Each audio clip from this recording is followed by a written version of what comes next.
إن الحمد لله نحمده ونستعينه ونستغفره ونعوذ بالله تعالى من شرور أنفسنا وسيئات أعمالنا إنه من يهده الله فلا مضل له ومن يضلل فلا هادي له وأشهد أن لا إله إلا الله ولي الصالحين وأشهد أن محمدا عبده ورسوله أدى الأمانة ونصح الأمة وكشف الغمة وتركنا على المحجة البيضاء ليلها كنهارها لا يزيغ عنها إلا هالك ورضي الله عن الصحابة أجمعين الذين أيدوه ونصروه وآووه وجاهدوا معه حتى أتاهم اليقين الذين قال فيهم صاحب اللامية حب الصحابة كلهم لي مذهب ومادة القربى بها أتوسل ولكلهم قدر على وفضائل لكنما الصديق منهم أفضل فرضي الله عنهم جميعا وعن كل من اتبعهم واقتفى آثارهم إلى أن يرث الله الأرض بعد. إخواني في الله أوصيكم ونفسي بتقوى الله عز وجل القائل يا أيها الذين آمنوا اتقوا الله حق تقاته ولا تموتن إلا وأنتم مسلمون. Gloire à Allah, le Seigneur des mondes, qui rend obligatoire ce qui est dans l'intérêt de l'humanité. Chers fidèles,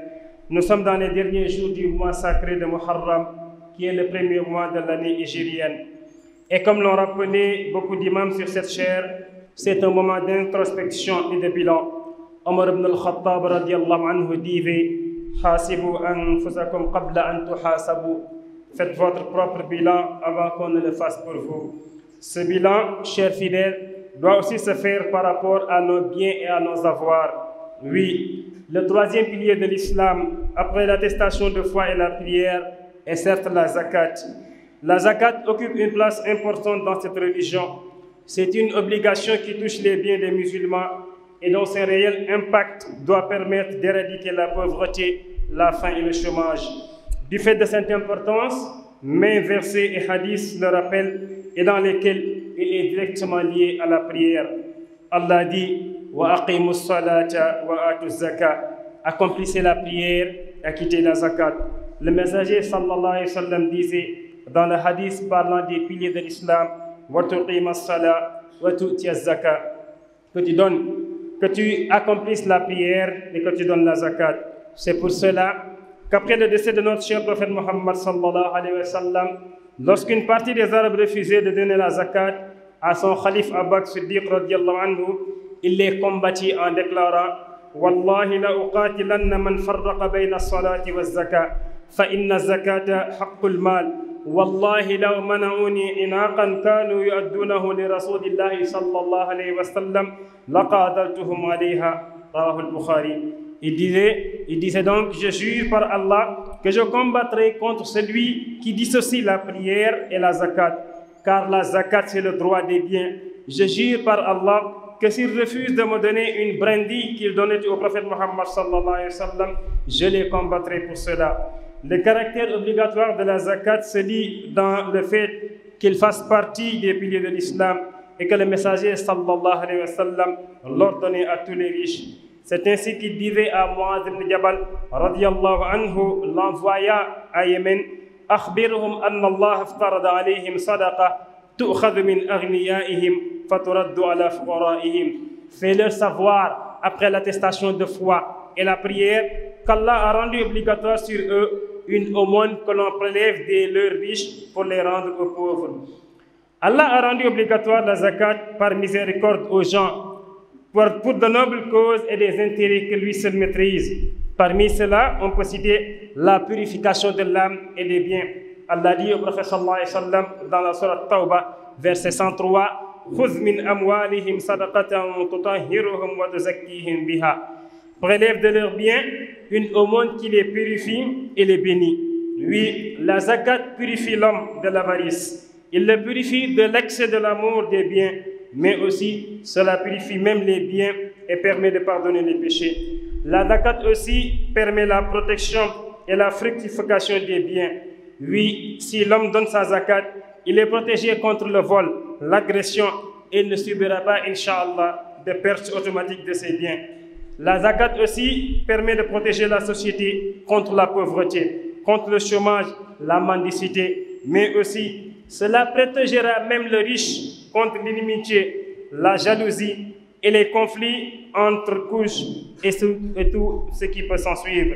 La zakat aussi a aussi été surtout rendue obligatoire pour tester le degré de foi du musulman, pour tester sa soumission aux injonctions d'Allah et sa croyance au prince d'Allah subhanahu wa ta'ala. Le prophète sallallahu alayhi wa sallam dirait dans un hadith was-sadaqatu burhan, l'aumône est une preuve, c'est-à-dire une preuve montrant que toi tu crois en Allah subhanahu wa ta'ala. Et Allah subhanahu wa ta'ala, parlant des retombées mondaines de la zakat et de tout autre aumône, dit wa ma anfaqtum min shay'in fa huwa yukhlifu wa huwa khayrul raziqin. Et toute dépense que vous faites dans le bien, il la remplace, lui, Allah subhanahu wa ta'ala, et celui le meilleur des donateurs. Et le messager sallallahu alayhi wa sallam disait que chaque jour, il y a deux anges qui se lèvent. L'un, ce qui dit chaque jour, c'est quoi? Allahumma ati munfiqan khalafa. Oh Allah, remplace quelque chose de bien pour celui qui donne dans ton sentier. Chers fidèles, la zakat donc est une adoration financière avec des retombées économique pour l'individu et la société entière. Elle est une source financière importante, un des moyens de réaliser l'entraide, la coopération sociale. Elle peut même financer des projets de gouvernement, le renforcement des liens de fraternité et d'amour entre les riches et les pauvres. Chers fidèles, sachant qu'Allah subhanahu wa ta'ala, le Très-Haut lui-même, il s'est chargé de citer les ayants droit de cette zakat afin d'éviter que cela tombe dans d'autres mains. Allah dit dans la sourate Tawbah, verset 60, إنما الصدقات للفقراء والمساكين والعاملين عليها والمؤلفة قلوبهم وفي الرقاب والغارمين وفي سبيل الله وابن السبيل فريضة من الله والله عليم حكيم. Allah dit que la zakat ou bien les sadaqas ne sont destinés que pour les pauvres, les indigènes, ceux qui y travaillent, ceux dont les cœurs sont à gagner à l'islam, l'affranchissement des joues, ceux qui sont lourdement endettés, ceux qui sont dans le sentier d'Allah et le voyageur qui est en détresse. Allah dit c'est un décret d'Allah et Allah est omniscient et sage. Cette distribution aussi obéit à une sagesse d'Allah, de la part d'Allah. Dans une société musulmane, on se doit d'organiser cette zakat et la remettre aux ayants droit avec une somme qui peut leur permettre de démarrer une bonne activité. Chers musulmans, sachant que refuser de donner la zakat est un péché comme refuser de prier ou de jeûner, cause pour laquelle Abu Bakr radiallahu anhu disait qu'il ne va pas accepter quelqu'un qui dissocie l'attestation de foi, la prière et la zakat. Allah subhanahu wa ta'ala dit ce qui suit à propos de ceux qui refusent de donner la zakat. والذين يكنزون الذهب والفضة ولا ينفقونها في سبيل الله فبشرهم بعذاب أليم يوم يحمى عليها في نار جهنم فتكوى بها جباههم وجنوبهم وظهورهم هذا ما كنزتم لأنفسكم فذوقوا ما كنتم تكنزون. Allah dit à ceux qui thésaurisent l'or et l'argent et ne les dépensent pas dans le sentier d'Allah, annonce-leur un châtiment douloureux. Le jour où ces trésors seront portés à l'incandescence dans le feu de l'enfer et qu'ils en seront cautérisés sur leur front, sur leur flanc et sur leur dos en leur disant « Voici ce que vous avez thésaurisé pour vous-même, goûtez donc de ce que vous thésaurisiez. » Et le messager d'Allah sallallahu alayhi wa sallam dit, selon Abu Hurairah radiallahu anhu, Man atahu Allahu malan falam yuaddi zakatahu mustila lahu malahu shuja'an aqra له زبيبتان يطوقه يوم القيامة يأخذ بلهزمتيه يعني شدقيه ثم يقول أنا مالك أنا كنزك. Il dit le message sallallahu alayhi wa sallam, tout un chacun à qui Allah subhanahu wa ta'ala donne des biens et qui ne s'acquitte pas de la zakat verra ses biens transformés en un grand serpent ayant deux langues qui lui déchireront les lèvres en disant je suis tes biens, je suis ton trésor. Chers fidèles, faire sortir la zakat si l'on détient la quantité. Faisons donc sortir la zakat si l'on détient la quantité minimum requise selon les biens, selon les types de biens. Ces biens parmi lesquels on peut sortir la zakat, c'est l'argent, l'or, ce qui le remplace, c'est-à-dire comme les billets de banque dont on détient aujourd'hui, les marchandises, les troupeaux, ainsi que ce qui sort de la terre en matière de culture. Concernant l'or, l'argent et ce qui le remplace et les marchandises, l'homme doit sortir le quart du dixième, c'est-à-dire 22,5%. Et le minimum nécessaire pour l'or est 95 grammes. Si c'est l'argent, c'est 595. Pour l'or du moins, c'est 85 grammes d'or. Et pour l'argent, 595 grammes. Et les savants disent qu'il est mieux de le calculer avec ce qui est moins cher, c'est-à-dire avec l'argent. Ainsi, on pourra permettre aux gens d'en profiter. Ce qui dit qu'aujourd'hui, d'après le calcul de certains savants, tout musulman qui détient une somme égale à 380 000 francs et plus pendant une année, là-bas on parle de l'année hégirienne. On parle de l'année hégirienne, par exemple de Ramadan à Ramadan, bien de Tamkharit à Tamkharit. Celui qui détient dans son compte ou quelque part 380 000 francs et plus, il doit faire sortir la zakat. Comment il va faire? Il va prendre le tout et qu'il le divise par 40, ça lui donnera la somme qu'il doit sortir. Si par exemple il avait 1 million de francs CFA, s'il le divise par 40, il ne donnera que 25 000 francs pour la zakat, ce qui n'est pas très colossal. Pour les produits agricoles, comme le riz, le mil et autres, celui qui a déjà fait sa récolte, s'il a 650 kg, il doit aussi donner le zakat. Là-bas, comment il fait? Par miséricorde d'Allah, si... Pour les produits agricoles, celui dont sa récolte atteint 650 kg exclusivement arrosé par la pluie d'Allah subhanahu wa ta'ala, celui-là donnera le dixième. Si au contraire, il a lui fait des efforts aussi pour l'arrosage avec la pluie,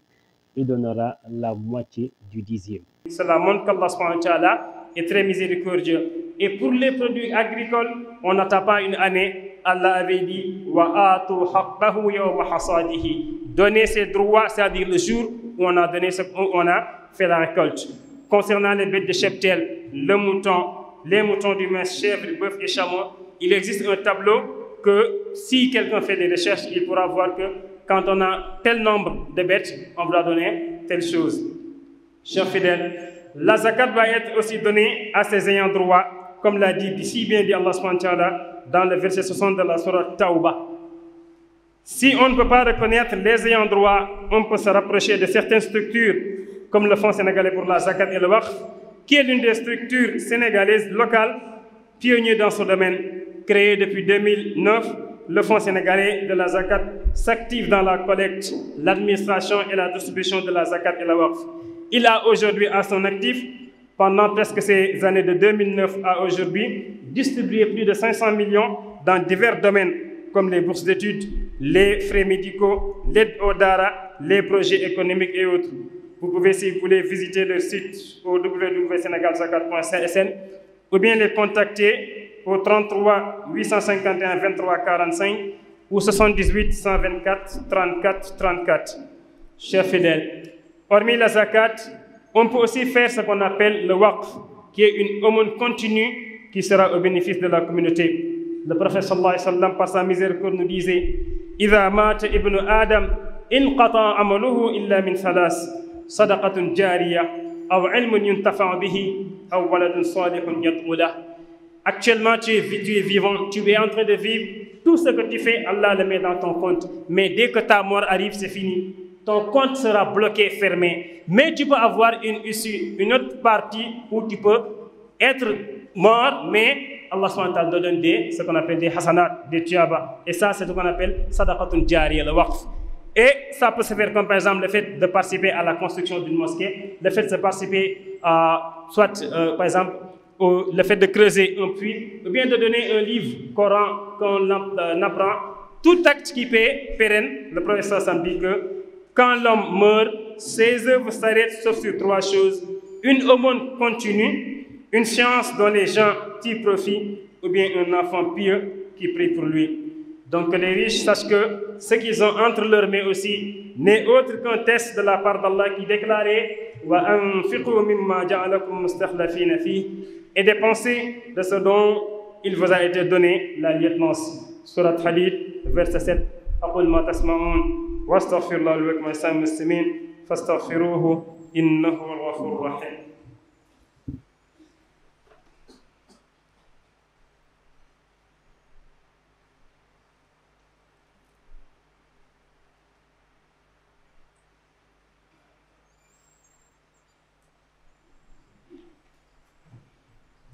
alhamdulillahi rabbil alamin wassalatu wassalamu ala man ursilta rahmatan lil alamin wala udwana illa ala zalimin. mbokk yi gannaaw sant borom bi subhanahu wa taala jur ci yonent Muhammad sallallahu alayhi wa alihi wa sallam ñu ngi dénk suñu bopp di leen dénk ragal yàlla subhanahu wa taala te mooy def ay ndigalam bàyyi ay tereem teg ko ci sunne Muhammad sallallahu alayhi wa sallam te mooy digal boo xam ne moom borom bi subhanahu wa taala moom la dénkoon ñi jiitu ak ñi nga xam ne ñoom ñoo mujj yal nañu yàlla boole ci ñooñu. mbokk yi yàlla subhanahu wa taala dafay def ne ci àdduna dafay digal loo xam ne lu ci ëpp wala lépp nga ne njëriñ la goo xam ne pour àdduna bi yëpp waxuma sax doomu aadama yi. mbokk yi xam ngeen ñu ngi ci weer bi ñu tëddee weer tamxarit ci arab ñu koy wax muharram mu nekk weer bi nga xam ne moo njëkk ci atu jullit moo nekk loo xam ne moom mooy tàmbali weer yi. comme ni ko imaam yi fi jaaroon doon fàttalee weer la boo xam ne bu duggee nit ki war na def loo xam ne moom mooy bilan ci wàllu ay jëfam ak yu mel noonu ne ko Umar ibn Xattaab radiyallahu anhu doon waxee naan réglé leen seen bopp balaa ñu leen di réglé. waaye mbokk yi réglé boobu nekku rek ci wàllu julli ngay julli da ngay def bàkkaar ak mel noonu bokk na tamit nga def loo xam ne bilan la wala nga def lu ñuy wax ne inventaire ci alal ja nga xam ne moom nga yor. ndax kat xamal ne ñetteelu ponk l'islam de mooy la nga xam ne moom mooy joxe asaka gannaaw seede na amul kenn ku dul jaamu ku dul borom subhanahu wa taala teg ko ci Nabi sallallahu alayhi wa sallam waxtu bi nga xam ne moom mooy julli mooy farata. joxe asaka boobu dafa am place bu rëy ci nga xam ne moom mooy l'islam dafa nekk loo xam ne warugar la lu war la ci alalu doomu aadama yi nga xam ne buñ ko joxee ni mu war de société bu ñuy dund la xam ne moom mooy ñàkk xiif ak yu mel noonu dana fa jóge. looloo tax aay yu bëri wala xadiis yu bëri yàlla subhaanahu wa taala di ko tudd te saay bu koy tudd rek da koy lëkkalee allah ne moom mooy julli. lu bëri ci alquran booy jàng dafay jàng yàlla naan wa aqimu salata wa atu zakata wa ma umiru illa li yabudu llaha muxlisina lahu ddin wa yuqimu salata wa yutu zakat. saay bu yàlla tuddee julli rek ne dafay tudd asaka. yow sallallahu alayhi wa sallam ba muy wax la xam ne moom mooy ponk l'islam yu juróom di ko tudd ci benn xadiis dafa ne bokk na ci gannaaw seedina amul kenn ku dul yàlla ku dul yàlla borom bi subhanahu wa taala moom doon ñu war a jaamoo seedina Muhammad mooy sallallahu alayhi wa sallam mooy itam mooy nga taxawal julli joxe la xam ne moom mooy asaka. loolu taxoon moom sallallahu alayhi wa sallam bi mu fi jógee génn àdduna at ba ci topp Abubakar Siddiq di jiite lenn ci la xam ne moom mooy ngir arab yi bañoon a joxe asaka ne ndaxte yéen sallallahu alayhi wa sallam génn na fi kenn kon doon joxe. Abubakar Siddiq radiyallahu anhu ne neen da ngeen ko joxe ci nii mbaa ci naa ñoom ñu mën a xaw a même Umar ibn Xattaab sax xawoon naan ko déet ñu ngi wax ashhadu an laa ilaaha illallah ñu ngi julli. Abubakar Siddiq ne ko maa ngi lay waatal ci yàlla ne danaa xeex ak képp koo xam ne daf bëgg a tàkkale julli Allah ne moom mooy asaka. mu ne ko xamal ne asaka mooy àq ba nga xam ne moom la ñu war a joxe ci alal. mu ne ko waat naa ci yàlla ne buum bu ndaw boo xam ne daan nañ ko jox sallallahu alayhi wa sallam ci asaka buñ ma ko joñee jox te daanaa leen songu. loolu la mujjee def nit ñi ma ñu dellu ci loolu. kon nga gis ne dafay feeñ ci xadiis bi ne ak waxu Abubakar Siddiq radiyallahu anhu ne joxe asaka dafa nekk loo xam ne lu war la ci ñu oomal. moo tax yow sallallahu alayhi wa sallam bu daan yónni ay saxaabaam dafay bokk ci leen di wax ba muy yónni Muaaz ci Yemen ba mu ko nee wax leen ne yàlla kese lañu war a jaamu day war a taxawal julli mu ne ko bu ñu nangoo loolu yëpp mu ne wax leen ne kat borom bi fàttal ci ñoom asaka boo xam ne dañ koy jëlee ci ñu gën a oomal ci ñoom jox ko ñoo xam ne moom mooy ñu ñàkk. kon yàlla moo def loolu nekk loo xam ne lu war la te la tax mu def ko lu war moom borom bi dafa xam ne wërsëg fi mu ko séddalee tolloowul ni suñu juróomi baaraam yi ñàkkee tolloo noonu la suñuy wërsëg ñàkkee tolloo mu jox ñii lu ëpp ci luñ soxla jox ñii loo xam ne lañu soxla juste la jox ñii loo xam ne lu yées ci ñuñ soxla moo tax kon mu ne ñi ca kaw joxe leen. loolu bu ko defee dañ ciy gis mbir yu bari bokk na ci xereñteef bi tax yàlla subhanahu wa taala joxe asaka boobu mooy pour seetal nit ki seetal li nga xam ne moom mooy ruwam waaye seetal nga xam ne moom mooy alalam. moo taxoon yàlla mu wax ci ayoon sallallahu alayhi wa sallam ne ko xuz min amwalihim jëlal ci seen alal ab sarax boo xam ne day tax nga seetal leen sellal leen. waaw nit ki fekkee dafay ne joxe alalam loolu da koy dindi benn feebar muy feebaru nay dindi ci moom feebaru bëgg alal goo xam ne dafa ëpp waaye tamit day tax ba yàlla subhanahu wa taala jégal ko ay bàkkaaram ndax kat alal ji mu am ak lu mu ci góorgóorlu amaat na mu am lu xaram loo xam ne dugg na ci su ko defee amaat na zakat boobu teggiwaale ko. beneen bi loolu day tax alal ji mu am day gën a yokku ñun liñ jàpp mooy boo joxee rek day gën a wàññeeku déedéet waaye alal ji ñu am bu soobee yàlla boo ci joxe asaka borom dina la fegal lu bari dana la fegal boo moytu kenn du la sàcc wala ñu lay agressé wala sax nga jékki-jékki sal ji nga am yëpp tàkk jëm léeg-léeg dafay am ci mbir yi fekk na loolu moo ci tax. bokk na ci xeeñtee fi tamit ne loolu fekkente ne joxe nañ ko comme ni mu waree dafay tax ba nga xam ne nit ki dañuy xeex la nga xam ne moom mooy ndóol xeex la nga xam ne moom mooy jalwaan gi nga xam ne dafa am te fekk na jaadul islam santaane ko ak lépp loo xam ne ay chômage la waaye loolu day tax ba nit ki bu fekkee am na alal di joxe alalam su ko defee ki nga xam ne dafa ñàkk du ko mere ndax bu fekkee dañ koy jox ci alal ji dana sant yàlla ki nga xam dafa ñàkk du ko iñaane du ko def loo xam ne lu bon la su ko defee xeet wi ñi amoon ba ëppale ak ñi yées de kenn du xam ne du ci mere sa morom mbokk yi bokk na tamit li tax yaa subhanahu wa taala farataloon asaka mooy mu testé nit ki doomu aadama bi ngëmam dëgg fan la toll mu xool ndax kii nekk na koo xam ne ku wammatul borom bi subhanahu wa taala la ku jébbalu borom bi la ba pare gëm na xam ne mooy ndigal yi mu joxe woon yàlla subhanahu wa taala ñu may xadis mu ne wa sadaqatu burhan mu ne sarax wala asaka mu ne preuve la luy wane ni kii gëm na boo xoolee ci wàllu alal boo ko joxee ndax dafay ñëwaat yàlla mu ne lépp loo xam ne joxe yi ko ci yiw rek ak lu mu tuuti tuuti yàlla mu ne man maa la koy multiplier ndax kat moom borom bi subhanahu wa taala moo gën a baax ci ñi nga xam ne ñu ngi wërsëgal yow sama sax mu ne xam leen ne saa bu ñu xëyee suba bu nekk am na ñaari malaka yu taxaw benn malaka bi leen rek lay def muy ñaan mooy allahumma aati munfiqan xalafa yàlla na nga jox képp koo xam ne dafay joxe yàlla na ko jox leneen lu mu mën joxe ndax dañuy wax naan ñeen dañ naan alal dafa mel ni am na lu tegu sa loxo am lu nekk fii am lu nekk sa mbagg am lu nekk ci kaw asamaan boo bëggee nga xam ne dafa nekk ci asamaan wàcc mooy la nekk sa loxo tamit joxe ko yàlla subhanahu wa taala remplacé la ko ni ko suñu benn ustaas doon waxee mooy dafa toog bés ci jàkkam am benn baay joom ñëw ne ko man dama soxla xaalis sama njaboot ñetti fan nii wala mu ne lekk ñu waa ji ne imaam bi nee na mu lamb poche am benn 10 000 francs moo ci nekk benn 10 000 francs mu ne 10 000 francs bi moo la doon dépensé waaye naa ko joxe ngir yàlla mu jox waa ji 10 000 yi nee na teguñu ci 10 minutes am waa ji ñëw taxaw julli ci wetam génne jox ko 100 000 francs génn dem yoonam mu ne kon bu ñu ma joxewutu doon 10 minutes yooyu 100 000 francs yu nekk loo xam ne dafay ñëw mbokk yi ñu xam ne asaka dafa nekk jaam yàlla boo xam ne ci alal la ba pare day indi loo xam ne moom mooy koom-koom boo xam ne bu ñu ko joxee ña ko war kon danañ jëmbalante ci ñàkk ak ñi am dana tax diggante société bi ñu jàppante même yenn projet yoo xam ne gouvernement ki mel noonu koy jéem a sox asaka bu ñu ko génnee comme ni mu waree daa nekk loo xam ne dafay taxawal loolu noonu dana tax tamit rattaxal diggante mbokkoo gi ci diggante jullit yi nekk noonu comme ni nga waxee ñi am ak ñu oomal nekk ñoo xam ne dañ koy baaxalante mbokk yi alal jooju borom bi subhanahu wa taala bi mu waxee ñu génne ko ba pare moom moo joxoñ 8 catégories de personnes mu ne ñii lay jox asaka mu ne yàlla mu ne asaka kat ña ko war am mooy alfuqara mooy ñu ñàkk ñi ak masakin mooy miskin yi borom xam ñenn ñi wax ne miskin ak fuqara boo ko bëggee xàjjal mooy xoola koo xam ne moom amul dara kon dañ koy bëgg ci faqir koo xam ne amaat na mën na am benn lu mu lekkee ci bés moom mooy miskin bi comme ñenn ñi noonu lañ ko waxee mu ne kon fuqara miskin yi ak al amina alayha ñi liggéeyee ci zakat boobu ndax bu fekkoon ci dëkk bu normal la day am ñoo xam dañu jël comme ni ñu jëlee fare ministre am ministre boo xam tamit loolu dafay nekk ci loolu sax mu ne wal muallafat qulubuhum ak ña nga xam ne ay jamono dañu contrôle l'islam ñu leen jéem a xëcc ci l'islam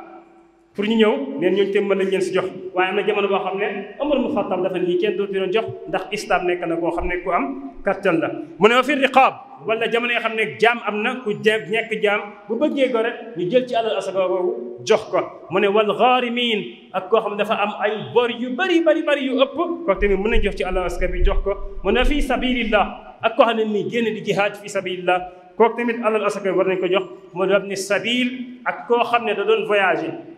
amaan na am na xaalis waaye muy voyagé ba ci yoon bi mu tagateem bi amatul dara kooku bu ñëw ci dëkk bi mën na ko jox ci asaka bi yàlla mu ne faridata min allah lii kat farata la boo xam ne yàlla subhanahu wa taala moo ko wax mu ne moom borom bi de nekk na koo xam ne dafay nekk ku am xam-xam waaye ku xereñ mbokk yi loolu dafay wane borom bi subhanahu wa taala ci dëkk boo xam ne jullit lañ dañu war a organiser pour génne asaka boobu jox ko tamit ñu ko yeyoo nga xam nag bul xalaat léeg-léeg kenn ne man kat saraxe naa saraxa bi remplacé wul zakat bi wala kenn man ko joxe naa hadiya kado la te bokkul ak asaka ba léegi mënul remplacé zakat bi yow loolu nga bàyyi ci xel su ko defee képp ku génn zakat tamit ñu fexe ba nga xam ne bu ko génnee danañ ko jox nit ñi ko yellool ba pare ñu bañ leen jox lu ndaw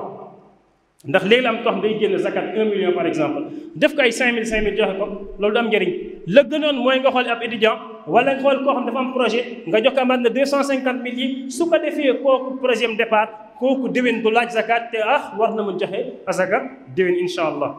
mbokk yi ñu xam ne nag bañ a joxe zakat de te nga yor ko loolu nee na bakkaar bu rëy la. na nga xam ne da nga mel ni xëy ñun la kaay julli nga ne julliwuma kaay woor nga ne wooruma. yàlla subhanahu wa taala moo tax Abubakar Siddiq mu ne du ma nangu kuy tàqale diggante julli ak asaka. yàlla subhanahu wa taala mu ne kaay la ma wax leen la ma daxaal ña nga xam ne ñoom dañuy def bàkkaar mooy denc alal te bañ ko joxe. yàlla mu ne walladina yaknizuna ad-dahaba wal fidda ñi nga xam ne dañuy denc moo xam seen i compte la feneen denc fa or ak la nga xam ne moom mooy xaalis ak lu mel noonu te duñ ko joxe fii sabilillah. yàlla mu ne bëggal leen bëggal moom lu neex la waaye mu ne yàlla mu ne bëggal leen ci mbugal mu tar pour yejji leen mu ne ba si yawmal qiyaam la ñu dajale woon ñëpp di ko denc dañ koy jël dugal ko ci safara ba mu tàng jër def ko feer di ko jaarale seen i kanam di ko jaarale seen i wet di ko jaarale seen ginnaaw naan leen lii de mooy li ngeen dencoon ci seen i banques yi lii mooy li ngeen dencoon si seen compte yi mu ne kon ñoom leen li ngeen doon denc.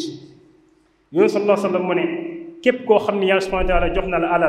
alal jooju nga war ci génne asaka de joxe woo ko nee na ko boo deewee yawmal qiyaam yàlla dana la bind boole jaan bu mag boo xam ne boo taxawee sax mën na laa lekk jaan jooju bu am ñaar làmmiñ yoo xam ne bu ñu génnee yawmal qiyaam yow lay jàpp sa côté sa côté tuñ lay xëcc di ko xotti naan laa man maay sa alal man maay sa trésor ba nga dencoon. kon mbokk bi génne zakat kat war na ci képp koo xam ne am na quantité bi ak ci bien yi ñu koy génnee. ci yan bien la ñuy génne asaka mooy or comme ni nga waxee wala xaalis wala tey billet de banque yi remplacé or ak xaalis wala bu fekkee kuy jaay ay marchandise am la wala ab sàmmkat da nga xam ne moom lay génnee ci ay nag béy xar ak gëléem wala tamit képp koo xam dafay bay la muy génnee ci loolu. bu dee or wala xaalis wala billet de banque yi nit ki li muy génne mooy le quart du dixième 2,5% bi maanaam 25 pour 1000 loolu nekkul loo xam ne lu bari la. or boo amee 85 grammes or wala 595 grammes xaalis wala bu fekkee xaalis bi ñu am nii boo amee lu toll ni 380 000 rek nga denc ko at ba at ban at atu jullit ñi daanaa ramadan ba ramadan wala tamxarit ba tamxarit wala tabaski ba tabaski at boobu kon war nga ci génne asaka bi 380 000 jëm kaw. boo ko bëggee calcul li gën a gaaw pour bañ ay virgule da ngay jël alal ji nga am rek nga diviser ko par 40 mu jox li nga war a génne. kon tey maanaam comme 1 million de francs CFA bu nekk weeru koor ba weeru koor bu génn asaka da koy diviser par 40 mu jox ko 25 000 mbokk yi 1 million de francs génn sa 25 000 kon loolu nekkul loo xam ne lu bari la. te asakay mbay la ki nga xam ne bi mu góobee am na 650 kilogrammes kooku la muy joxe mooy fukkeel bi mooy fukk yu nekk mu génn ci benn bu fekkente ne taw yàlla subhanahu wa taala kese la. bu dee nag moom da doon arrosé ba tey muy taw day joxe genn wàll fukkeel boobu noonu. neen nag la nga xam ne mooy li ñuy mbaytee fii moom loolu moom nekkul loo xam ne da ngay axal at déedéet yàlla ma ne bés bi nga góobee rek wa aatu xaqahu yawma hasaadi niki noonu bu dee ay bëy ay xar ay gëléem ay nag loolu tamit bu amee at bu nekk rek am na quantité boo xam ne boo ko amee am loo ci war a génne. mbokk yi ñu xam ne asaka bi comme ni ñu ko waxee dañ ko war a jox ñu ko yellool. léeg-léeg nit jigéen na comme ni ñu ko waxee sànq alal ju bëri ne joxe naa ko ñu ne hadiya la waaye jàppal ne génn gu la zakat ba pare comme ni ma la ko waxee hadiya mooy cadeau boo xam ne mën nga ko mayee ku la neex may ko waaye zakat moom yaa dafa ne temps la ne la ñii lañ koy jox. beneen bi fekkee nit ki yow amaat na mënuloo xàmmee ñan ñoo ko soxla ci société bi xoolal ay structure yoo xam ne dañuy liggéey ci loolu ci sa dëkk. bu dee Sénégal am na structure bu tudd Fonds sénégalais pour la zakat et la waqf mu nekk loo xam ne mu ngi dund depuis 2009 ba léegi nekk koo xam ne dafay dajale zakat gérer ko pare joxe ko ci ñi koy yelloo. diggante 2009 ak léegi boo dajalee mu joxe na lu mat 500 millions ci nga xam ne moom mooy wàllu zakat ak la nga xam ne moom mooy wàllu aide yoo xam ne ci domaine yu bari la imma ay bourse études yu mu jàppaleen étudiant wala ñoo xam ne ñu feebar ñu faj leen ci wala ñoo xam ne dañu nekk ci ay daara jàppaleen wala ay projet économique. boo duggee seen site www.senegalzakat.sn di nga ko gis wala nga woote seen numéro 33 851 23 45 wala 78 124 34 34 yooyu yëpp di nga fa am ay lu mel ay information. mbokk yi gannaaw zakat bi nit ki mën na ne aw ma na ma joxe zakat waaye am na beneen bunt bu yàlla ubbi mooy lu ñu tuddee waqf loo xam ne dafay doon jëriñ pour doomu aadama yëpp. yow sallallahu alayhi wa sallam mooy nit ki bu fekkee ni génn àdduna dee na automatiquement rek lépp lu mu def ci lu baax day dagg kon jeex na amatul luñ koy kontam dootul yëngatu mu ne dudul si ñetti biir yi. benn mooy sadaqatul jaari mooy wax mu ne loo xam ne sara boo xam ne da nga ko joxe muy wéy di dem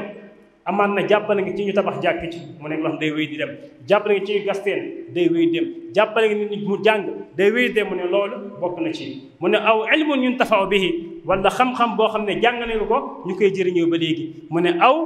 waladun salihun yad'u lahu wala gone koo xam ne doom la mu nekk koo xam ne dafay ñaanal yàlla ñàlla defal loolu kon nit ki tamit na bàyyi xel ci buntu boobu état Sénégal sax ubbi nañu tuddee haute autorité du waqf mbokk yi ñu xam ne alal ji ñu am ni ko Yàlla subhaanahu wa taala waxee mooy nañ ci joxe ndaxte dañ ñu ko dénk rek yàlla moo ne wanfiqu joxe leen mimma jaalakum mustaxlafiina fii ci nga xam ne dañ leen ko jox ngeen téye ko en attendant yoon soo sam dama ci benn xadiis mu ne ci yéen ñi ana kan la alalu ndonoom gënal alalam alal say héritier ak sa alal ban moo la gënal gars yi ne ku nekk ne man sama alal moo ma gënal alal sama doon ñi may doon mu ne sa alal yow mooy la nga lekk mu rees mbaa la nga sol mu ràpp mbaa la nga joxe fii sabilillah mu jiitu la bu ko weesoo lu des ci alal ji rek xamal yawmal qiyaama mën na la indil gàllankoor kon joxe ko. Chers, avant de terminer, prions toujours pour nos frères de la Palestine. Prions toujours pour ceux qui sont à Gaza, des musulmans, des enfants, des femmes meurent à cause de la faim. Des femmes, des enfants accourent pour avoir quelque chose à manger. On tire des balles sur eux. Et les organisations internationales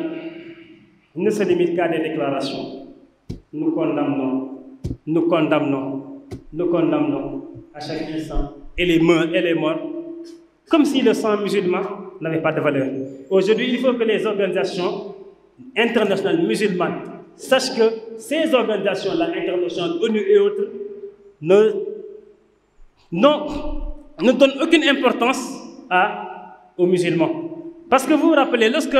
il y avait ce problème en Ukraine, automatiquement tout le monde s'est levé. Même des joueurs dans des stades se sont levés pour décrier cela. Mais lorsque un joueur a osé décrire ce qui s'est passé en Palestine, il a failli être limogé de son club ou autre chose. Alors que c'est comme si la vie n'était pas la même. Nous les musulmans, nous devons encore beaucoup prier pour ces gens-là. Parce que c'est sûr et certain, le jour de la résurrection, nous aurons des comptes à rendre devant Allah subhanahu wa ta'ala. Surtout le Sénégal qui a une place prépondérante à l'ONU et qui détient aussi ce qu'on appelle le flambeau concernant la cause palestinienne. Nous appelons nos autorités, lorsque vous rendez encore dans ces sociétés, dans ces organisations-là,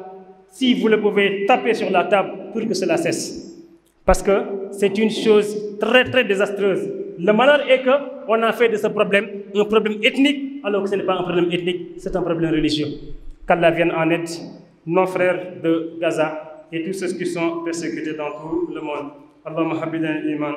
wa zayyinhu fi qulubina, wa kayyina al-kufra al-fusuq, waj'alna min ar-rashidin, waj'alna min al-muttaqin, wa min as-sadiqin yarhamukumullah.